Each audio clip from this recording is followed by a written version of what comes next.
ప్రియమైన భక్తులారా, రాజు జనకుడికి ఒక పెద్ద సమస్య ఉండేది.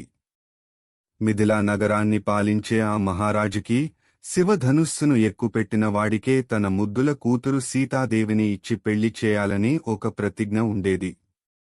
కాని ఆ ధనుస్సును కనీసం కదపడం కూడా ఎవరికీ సాధ్యం కాలేదు. అది కేవలం ఒక విల్లు కాదు, అది పరమశివుని దివ్య తేజస్సుతో నిండిన మహాధనుస్సు. ఆ మిథిలాపురిలో భూమి నుండి పుట్టిన జగన్మాత సీతాదేవి తన సౌందర్యంతో, గుణగణాలతో ప్రజల మనసులు గెలుచుకుంది.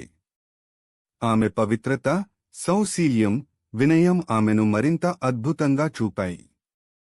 ఆమె కోసం ప్రపంచం నలుమూలల నుండి రాజులు వస్తున్నా జనక మహారాజు ప్రతిజ్ఞ ఆమె వివాహానికి అడ్డుగా నిలిచింది. సీత పెళ్లి వయసుకి వచ్చింది, కాని ఆ శివధనుస్సును ఎక్కుపెట్టే వీరుడు కనిపించలేదు. జనక మహారాజు హృదయం ఆందోళనతో నిండిపోయింది. తన ప్రియమైన కూతురికి తగిన వరుడిని ఎలా కనుగొనాలని ఆయన నిరంతరం ఆలోచిస్తూ ఉండేవాడు. ఆయన ప్రతిజ్ఞ ఒక పెద్ద భారాన్ని మోపింది. అలాంటి సమయంలో మహర్షి విశ్వామిత్రుడు తన శిష్యులు శ్రీరాముడు, లక్ష్మణులతో కలిసి మిథిలా నగరానికి వచ్చారు. వారి రాక మిథిలా నగరంలో ఒక కొత్త ఆశను చిగురింపజేసింది. ఆ మహర్షి వెంట వచ్చిన రాజకుమారులు వారి దివ్య తేజస్సుతో అందరి దృష్టిని ఆకర్షించారు. ఒకనాడు రాముడు, లక్ష్మణుడు పూల తోటలో విహరిస్తుండగా సీతాదేవి తన సఖులతో కలిసి అటుగా వచ్చింది. వారి చూపులు కలిశాయి.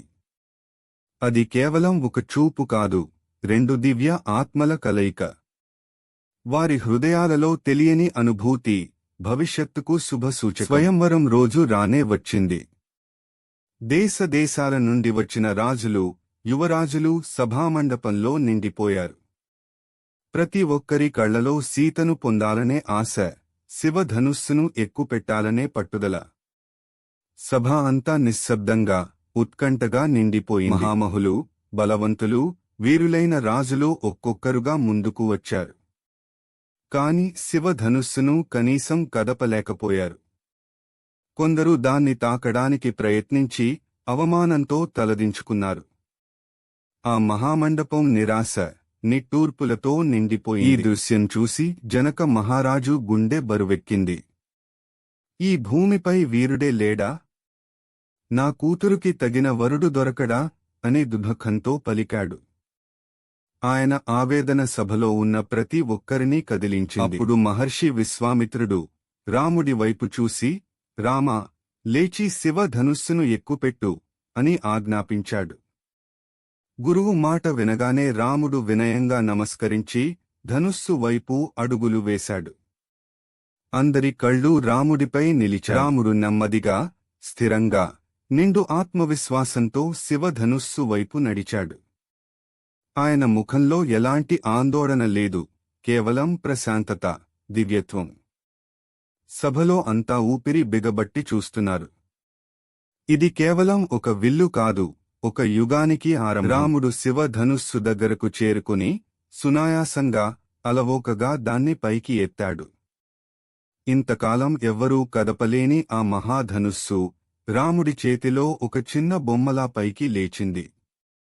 ఆ దృశ్యం చూసి సభ అంతా ఆశ్చర్యంలో మునిగిపోయింది. రాముడు ఆ ధనుస్సును ఎక్కుపెట్టడానికి ప్రయత్నించాడు. ఒక్కసారిగా ధన ధన ధన్ అంటూ భూమిని, ఆకాశాన్ని కదిలించే ఒక భయంకరమైన శబ్దం వినిపించింది. ఆ ధనుస్సు రెండు ముక్కలైంది. సభ అంతా ప్రకంపించింది. రాజుల గుండెలు అదిరాయి. ఆ శబ్దం దిక్కులన్నీ మార్మోగింది. దేవతలు పుష్పవృష్టి కురిపించారు. ప్రజలు జయజయ ధ్వానాలు చేశారు. రాజుల ముఖాల్లో ఆశ్చర్యం, భయం, అసూయ ఒకేసారి కనిపించాయి. జనక మహారాజు కళ్ల నుండి ఆనంద భాష్పాలు రాలాయి. సీతాదేవి ఆనందంతో, సిగ్గుతో, ప్రేమతో నిండిన హృదయంతో, చేతిలో పూలదండతో రాముడి వైపు నడిచింది. ఆమె తన జీవిత సార్థకతను కనుగొన్నట్లుగా రాముడి మెడలో దండ వేసింది. ఆ దృశ్యం చూడముచ్చటగా, దివ్యంగా ఉంది. అదే సమయంలో శివధనుస్సు విరిగిన శబ్దం విని ఉగ్రమైన పరశురాముడు అక్కడికి వచ్చాడు. ఆయన కోపంతో కళ్ళు ఎర్రబడ్డాయి. నా గురువు శివుడి విల్లును ఎవరు విరిచింది అంటూ సింహగర్జన చేశాడు. సభ అంతా మౌనంగా భయంతో వణికిపోయింది. పరశురాముడు తన మహాపరశువును జలిపిస్తూ, ఎవరు శివుడి ధనుస్సును విరిచింది? వారు నా ముందుకు రండి అన్నాడు. లక్ష్మణుడు ఆగ్రహంతో ముందుకు వచ్చాడు. కాని రాముడు లక్ష్మణుడిని ఆపి వినయంగా పరశురాముడి ముందు నిలబడ్డాడు. ఉత్కంఠ పెరిగి రాముడు తన దివ్య రూపంతో పరశురాముడిని ప్రశాంతపరిచాడు. రాముడి రూపంలో విష్ణువును చూసిన పరశురాముడు తన తప్పు తెలుసుకుని తన ఆవేశాన్ని విడిచిపెట్టాడు. తన బాధ్యత నెరవేరిందని గ్రహించి అడవులకు తిరిగి వెళ్ళిపోయాడు. భగవంతుని లీల అద్భుతం. అలా శ్రీరాముడు సీతాదేవి కళ్యాణం ఘనంగా జరిగింది. ఈ కథ మనకు వినయం, ధైర్యం, దైవత్వం ఎంత గొప్పవో తెలియజేస్తుంది. ప్రతి పనిలో దైవ సంకల్పం ఉంటుందని, అసాధ్యం అనుకున్నది కూడా భగవంతుని అనుగ్రహంతో సుసాధ్యం అవుతుందని ఈ కథ నిరూపిస్తుంది. మీ జీవితంలో ఎదురయ్యే సవాళ్లను మీరు ఎలా ఎదుర్కొంటారు? వాల్మీకి రామాయణం.